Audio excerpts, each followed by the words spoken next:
What's going on, guys? So this video is going to be shot as a follow-on to Courtney Ryan's 9 biggest turn-ons for women.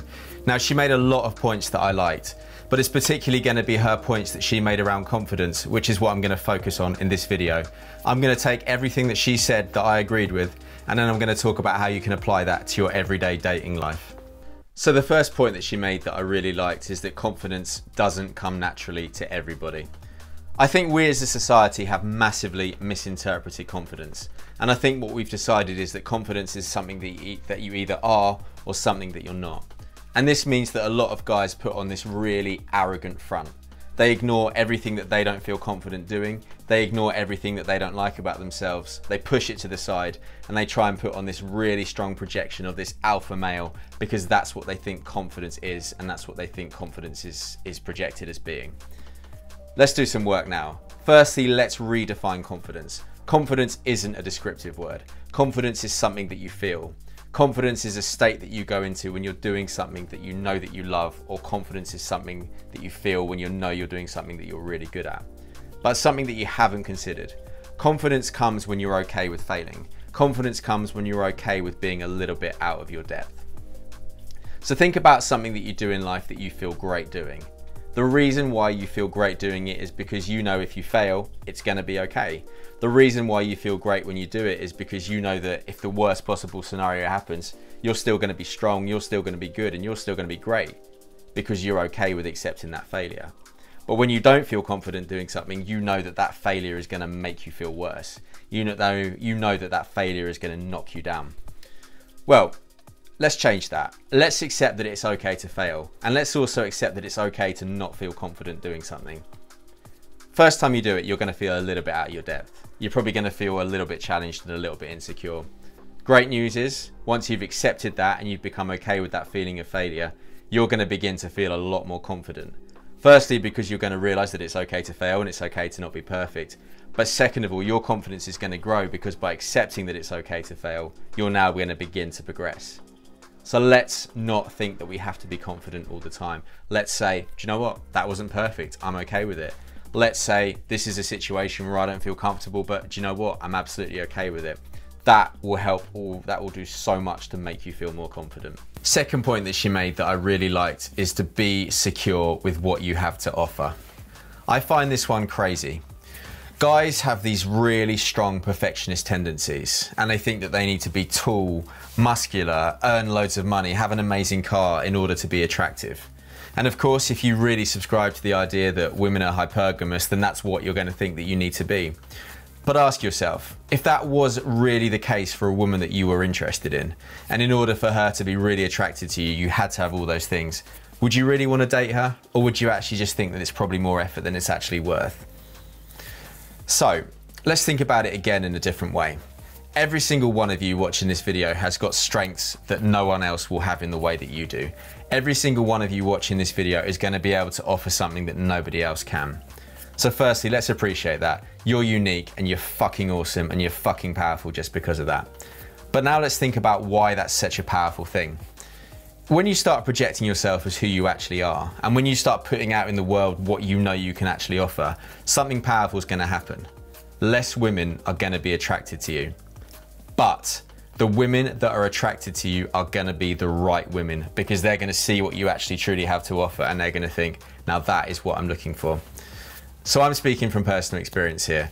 Years ago, I used to think I have to be everything. I used to think I wasn't tall enough, I used to think I wasn't muscular enough, and I used to think that I didn't earn enough money and that I didn't have a good enough car. Now I've accepted all of those things. I've accepted who I am and I've accepted what I've got to offer. I'm a guy that likes to have deep conversations. I'm an introverted guy and I like to share tender moments, one-on-one moments with people when I'm dating them.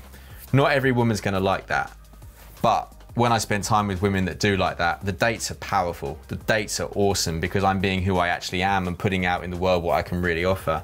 And they're women that are a great match for me because they've seen that and they found that really attractive.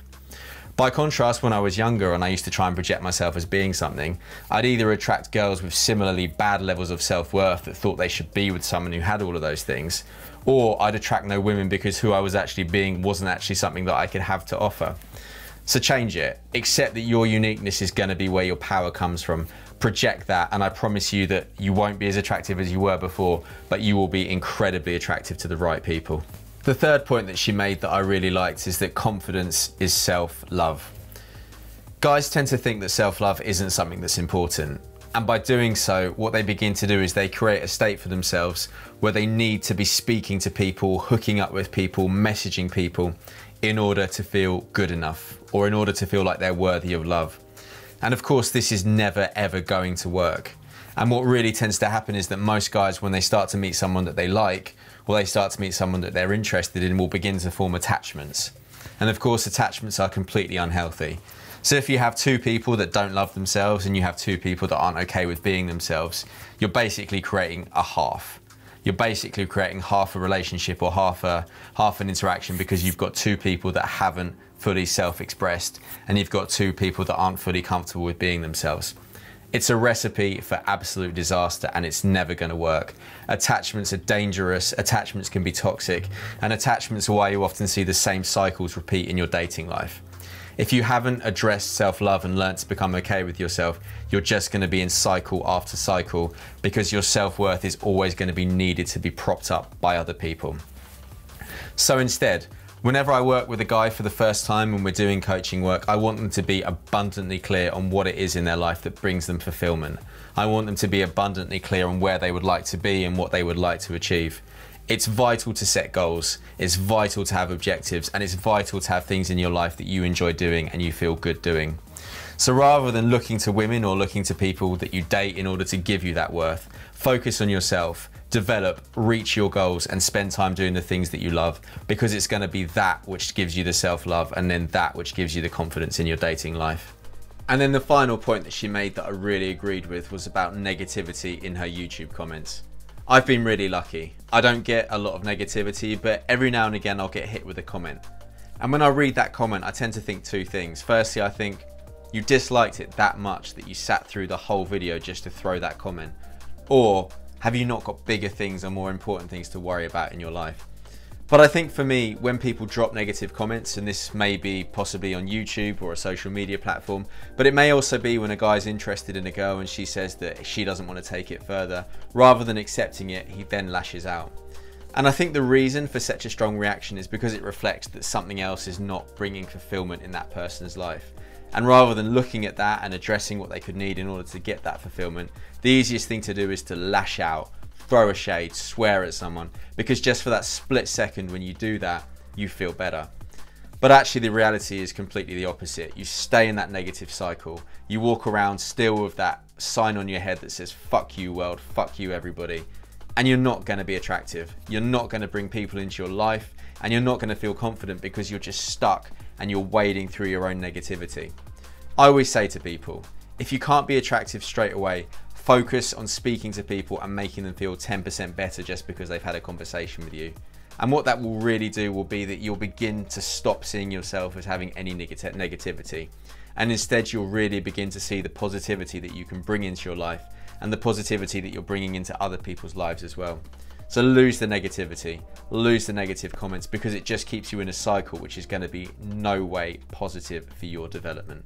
So I think Courtney absolutely nailed it with her points about confidence, because she appreciates that confidence is something that comes from within, confidence is a journey, but also that confidence is something that really comes in forms of self-expression and authenticity, which is the absolute foundation of what I talk about on this channel. But with that being said, if you like this video, please can I ask you to click like and subscribe down below. If you really liked it, I am now offering one-on-one coaching at the website also down below. But as always, nothing but love. Take care, and I'll see you all in the next one.